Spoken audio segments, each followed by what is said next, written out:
Happy Thursday and happy Thanksgiving. Obviously, it's not Thanksgiving when I'm recording this. I wouldn't be sitting in the storage jungle if if it were Thanksgiving. I hope you have a great day planned, and this will be an obligatory Thanksgiving video, but from a completely different angle. So I hope you hang in here with me with this. I was listening to a sermon this morning from a pastor that I really like. I've only been listening to him about a year. He's on the other side of the country, so I'm not worried about him seeing this. He's fresh, he's young, he has a different perspective than I do about some things, but I know that I need that because all of us can be very narrow in how we see and understand and hold our values and beliefs. But he was doing a classic humble brag as he started his sermon, talking about how when he moved to the city that he's in now, he volunteered at a local homeless shelter and signed up to serve meals on a night of the week. And he was just the guy that was in the way and didn't know what he was doing, but he just wanted to be faithful to God. And he met a guy there and began mentoring him, and the guy began attending his church. And you can even tell in the tone in my voice that I'm kind of, snarky when I tell the story.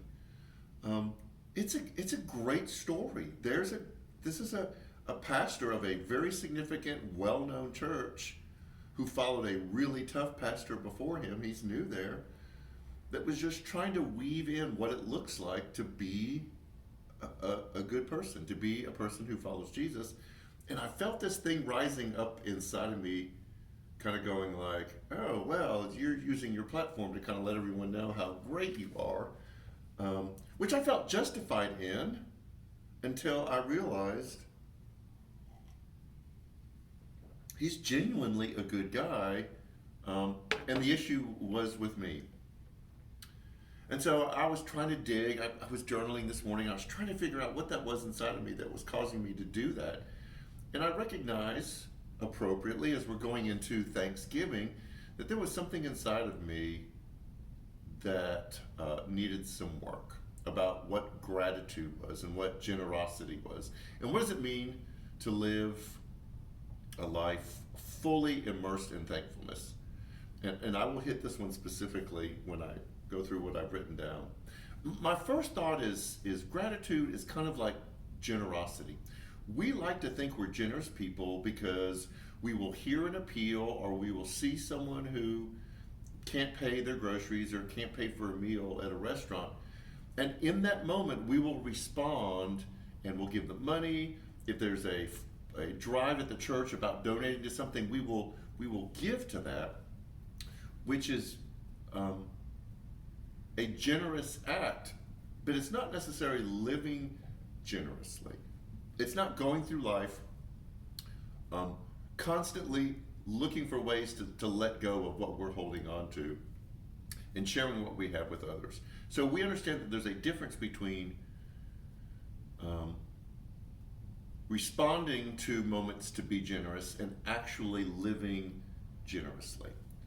I think thankfulness is the same thing. I can be thankful on days like today on Thanksgiving. I'm thankful for my family. I'm thankful that I have a roof over my head. I'm thankful that I have a job. I can be thankful for things, but do I live constantly from a place of thankfulness, from gratitude? And obviously listening to his sermon and him starting the sermon the way he did, there's something inside of me that needs some work, that I can be thankful for things, but am I actually living in a place of being thankful? So I wrote down in my time with God some things not to be thankful for, because we can all do that. That's not what I'm talking about.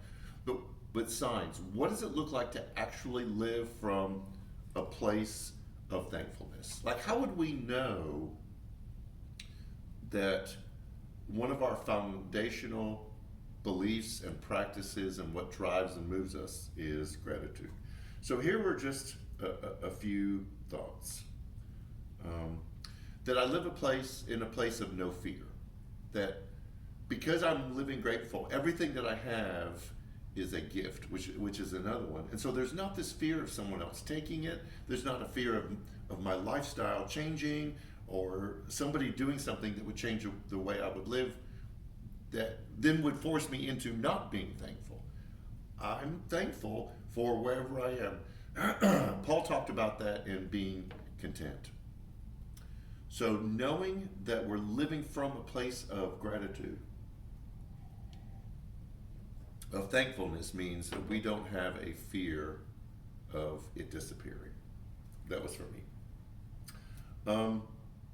That and kind of tied to that is everything is a gift. When I celebrate today on Thanksgiving, no matter how I do it, some of you are going to be with family, some of you are going to be with friends, and there'll be some of you that you won't have a lot of people around you. You'll be alone. Just you and someone else. And those are tough, especially if you have a history of Thanksgiving being kind of a big deal. That Thanksgiving is going like, no matter what today will look like, no matter what tomorrow will look like, it's a gift. And I'm going to celebrate it no matter what other people are doing compared to how others are celebrating Thanksgiving. This day will be a gift. Thankfulness, true gratitude, celebrates what others have. It's not bothered that other people have what the world says is better or more or nicer. That it can go, that pastor who did that thing, I can celebrate that. I can say, I find gratitude and thankfulness that that person is in a place where he can express the giftedness that he has. And the last one is, and this was the real tough one for me, is that for me, gratitude only begins where entitlement ends. Now, some of you have heard me say that before.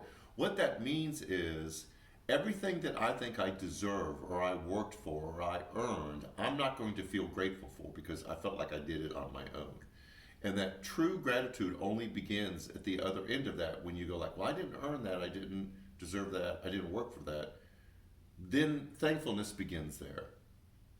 And what I want to do, and this is my challenge for this season, especially if we're going into Advent on Sunday, is can I reduce that sense of entitlement?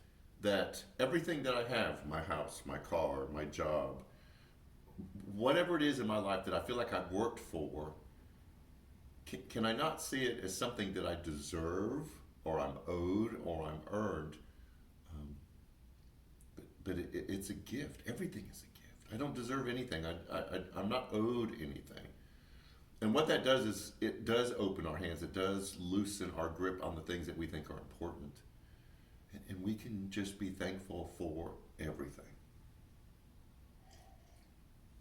So, yes, make a list of the things that you are thankful for.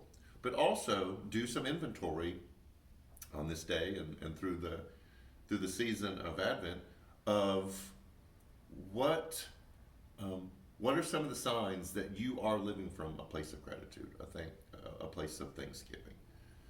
You're not afraid of other people taking it. You can celebrate others' victories and what they have. That I'm not going to hold on to stuff too tightly. And then I have no expectations. Whatever I have is a gift from God. So whatever your plans are for today or whenever you watch this, I hope you have a great Thanksgiving. I hope that whatever happens or however you experience it, it's one that